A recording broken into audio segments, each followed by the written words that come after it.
You know, boys, call me Nostradamus. Not really.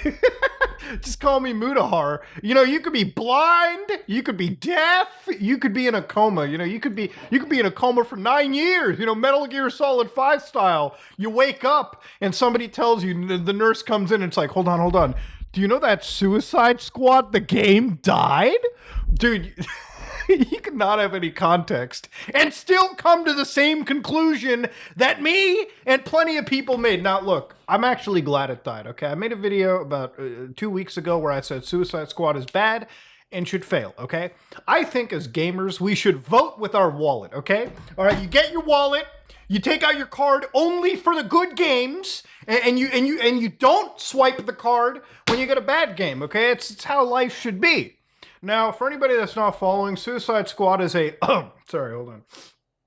live service game. All right, hurts to say, a game made by Rocksteady, the geniuses behind, you know, the Arkham quadrology. I'm not going to leave Arkham Origins out of it. That game's like the black sheep for some reason. Actually, was it Rocksteady that made that? No, I think it was a different division. Point is, these are the people behind some of the best single-player games of all time.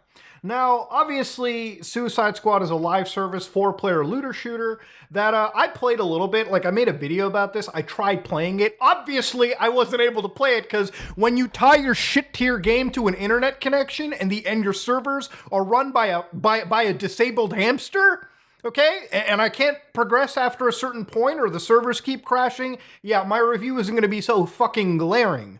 But obviously, I tried playing this game. I tried giving it a fair shake. Wasn't that great of a title. And I think most of the gaming public kind of agreed that the game wasn't that great of a title either. Well, you want to know where we're at now, ladies and gentlemen? We are looking at a big AAA live service game with 801 players on Steam right now, as of literally me recording this video. Now, its all-time peak was 13,459. Not great by any metric, right? Comparing it to things like Palworld or Helldivers 2, and I'll get to those two in a minute. Comparing it to those releases, yeah, this game clearly died. Now, obviously, this is just Steam charts, so before, you know, some of the fans for this game jump into the comments and do the whole Cope Olympics, let me remind you, even Warner Brothers ended up saying this fell short of their expectations, all right? Now, maybe if your expectations were rock bottom, maybe this might have been a good year, but for a company that made another great single-player game like Hogwarts Legacy, you know, pretty much did actually nail it down, yeah, clearly this game not selling was bad. Now, obviously, Suicide Squad and the whole DC universe, I don't have to deny anybody, but, like, it is a pretty substantial IP to have a hold of. So they clearly had some power, and with a name like Rocksteady, I like many others, were genuinely excited. I mean, I was pretty much hoping that they were going to carry the same success and the same genius innovation they had since the Arkham days, okay? Playing the entire Arkham trilogy after seeing the fall of this has shown me how far this company has kind of dropped. Now, obviously, Rocksteady, it's not looking good for them, clearly, when Warner Brothers is coming out saying stuff like this. And remember, when they say this, it means it was bad across the board. You know, the PC isn't some special market. Generally, the console side of things probably has a few more players just because of the size of them, the actual install base. But this didn't do good on the PlayStation, didn't do good on the Xbox, didn't do good on the PC, didn't do good on butt plugs, didn't do good anywhere. It was terrible no matter what platform it dropped on. And obviously there's nobody else to blame on this but the top brass at Rocksteady and the Warner Brothers team. I don't want to walk into this like I'm shitting on developers here, because ultimately a developer doesn't really have a choice in what the game, or at least the back end, is really supposed to be. So usually for a big company like Warner Brothers, a lot of those decisions, like the people who decided, yeah, maybe we should make this game a live service video game, that might be a good idea. That was decided by like people at the top brass of Warner Brothers and the big directors over at Rocksteady together, not the average rank and file developer. So I'm not putting my blame into them whatsoever. Obviously for Rocksteady, it's probably going to be layoff season sometime soon, as sad as it is to say. And I worry for a lot of those developers that got kind of dragged into this monster and made this game knowing full well that it wasn't going to be received properly. Now, obviously, the backlash towards Suicide Squad is something plenty of people in the video gaming space have made videos about. Look, if you're going to make a live service game, and look, some of them are actually pretty good. Helldivers 2, for my only complaint being that the servers are kind of in a shitty spot, that game is still, when it functions, a good example of live service basically done right.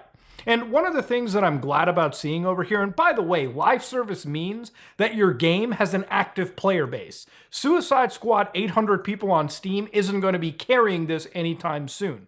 I'm still shocked that there's actually 80% positive reviews on this game, knowing full well the only people defending it are legitimately coping. And the fact that this game launched without any form of content I would consider worth the actual price tag asked for it. The thing about these live service games is when you release them, you kind of release them with the expectation that the content is gonna come. We're gonna feed it in.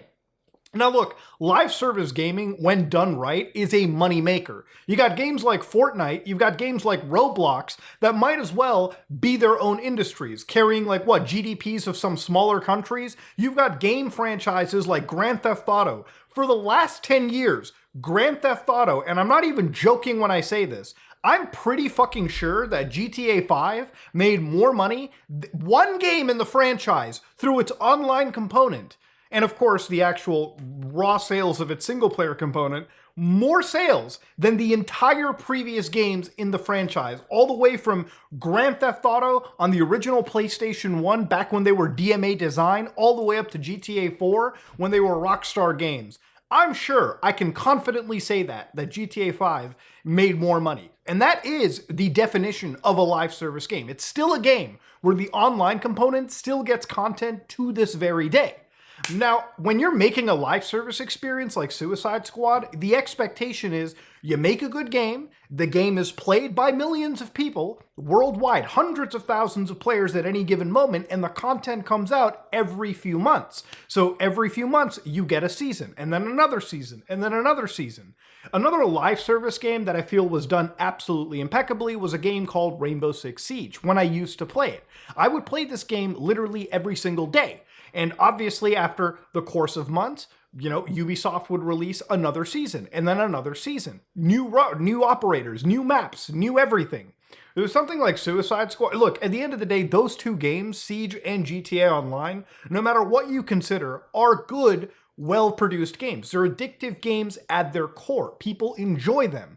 And when you look at something like Suicide Squad, it was a game that released bare bones. It was a game that didn't even have to be a live service game to start with. It could have been a single player experience, start to finish, would have been reviewed absolutely well had they made a great game, and it would have absolutely been another notch on Rocksteady's belt.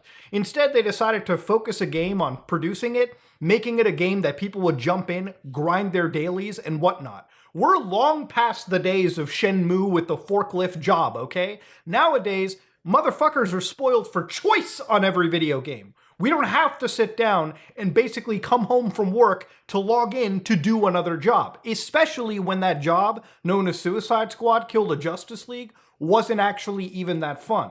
At the core, this game really seemed like a single-player game. Unfortunately, somebody at UB or WB came by and said, "Whoa, you guys working on that new DC game? Hold on, I got a great idea. We got the brand power. Let's make it a live service."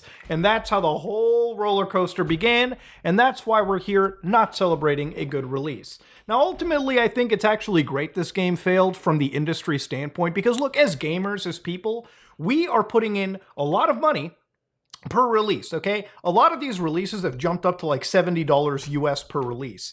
And that means that for people who, are on stricter budgets, they can probably choose to get a game, maybe a few games a year at best. So your options on picking which game you want to buy really has become like a luck of the draw. So when you go out to buy a game that are costing $70 a price, you really have to pick which games you want, which games give you the better value.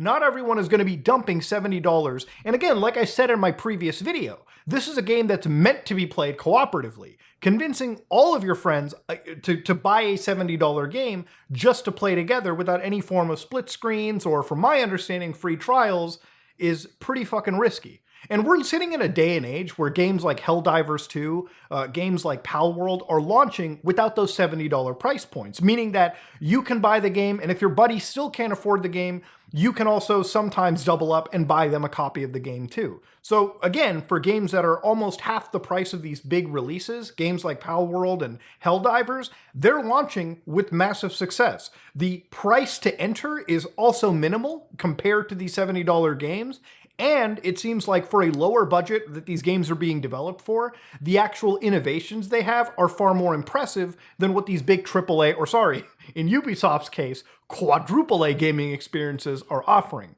Yeah, Suicide Squad failed, but honestly, it should have. Because had games like this honestly succeeded, I would be worried for what other big games could eventually go down the same route and ruin gaming going in forward. You know, it's crazy that next week Final Fantasy VII Rebirth is dropping a purely single-player experience, and it's got more fanfare and excitement than this live service experience that's built off of an admittedly very popular IP has ultimately gotten. Yeah, I could have seen this coming, ladies and gentlemen, but to be fair, anybody could have seen this coming. Your unborn children could have seen this dog shit coming. That said, ladies and gentlemen, this is me, Mutahar, and if you like what you saw, please like, comment, and subscribe. Dislike it if you dislike it. I am out.